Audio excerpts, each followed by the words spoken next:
কৃষ্ণনগর গ্রাম একটি ছোট্ট পরিবার থাকত। সেখানে সবিতা নামে একটি মহিলা এবং তার ছেলেরা ছিল। স্বামীর মৃত্যুর পর সব দায় দায়িত্ব এসে পড়েছিল সবিতার ওপর। দুটো ছেলেকে পড়াশোনা করানো এবং মানুষ করাতে তার সব জীবন কেটে গেল।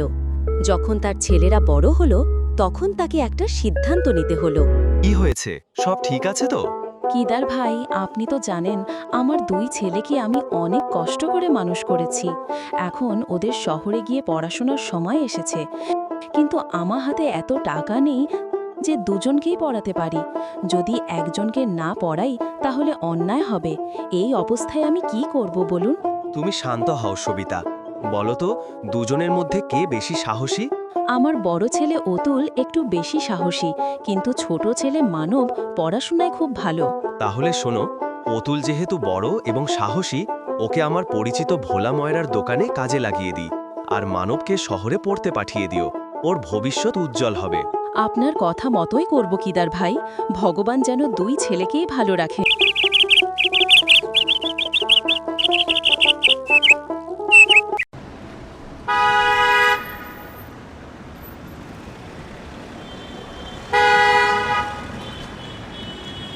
গিয়ে পড়াশোনা সম্পন্ন করে ফাস্টালে ম্যানেজার হিসেবে চাকরি পায়। ৩ বছর সফলভাবে কাজ করার পর সে নিজের গ্রামে ফিরে আসে। এখন আমি ফুড চেন কোম্পানিতে সিনিয়র পদে কাজ করছি। ফুড চেন মানে কি রে বাবা? মানে মা, বড় বড় হোটেল যে একাধিক শহরে খোলে তাকে ফুড চেন বলে। আমি এখন তাদের সিনিয়র স্টাফ। বাহারে, আমার ছেলে এখন বড় অফিসার হয়ে গেছে। হ্যাঁ মা, খুব ভালো মাইনে পেয়েছি। এবার আমরা সবাই শহরে চলে যাব।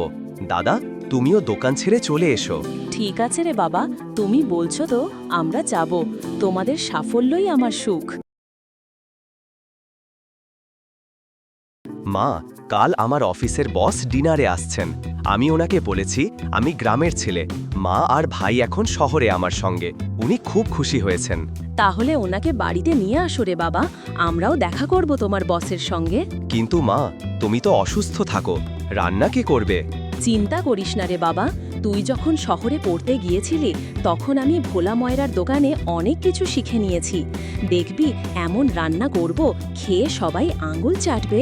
ঠিক আছে মা, কিন্তু মনে রেখো, আমার বস কিন্তু 5 স্টার হোটেলের মালিক। খাবার যেন ওনার মানের মতো হয়। তুই শুধু তোর কাজের চিন্তা কর, রান্নার চিন্তা আমায় করতে দে। ওহ, কি দারুণ গন্ধ!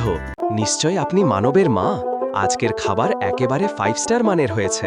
আরে না বাবু, আমি তো গ্রামের গৃহবধূ। আমার হাতের রান্না যদি ভালো লাগে সেটাই আমার আনন্দ। না, শুধু ভালো না, অসাধারণ। আমি চাই আপনি আমাদের হোটেলে কাজ করুন। আপনার মতো প্রতিভা হারিয়ে যাওয়া উচিত না। না বাবু, আমার এখন বয়স হয়েছে, এই বয়সে চাকরি মানায় না। তবে আমার বড় ছেলে অতুল দোকানে কাজ করত, সে খুব ভালো রান্না জানে। ওকে যদি সুযোগ দেন আমি খুব খুশি হব। ঠিকই বলেছে মা, দাদা অনেক ভালো রান্না পারে। ঠিক আছে, আপনি কাল থেকে আমার অফিসে কাজ শুরু করবেন।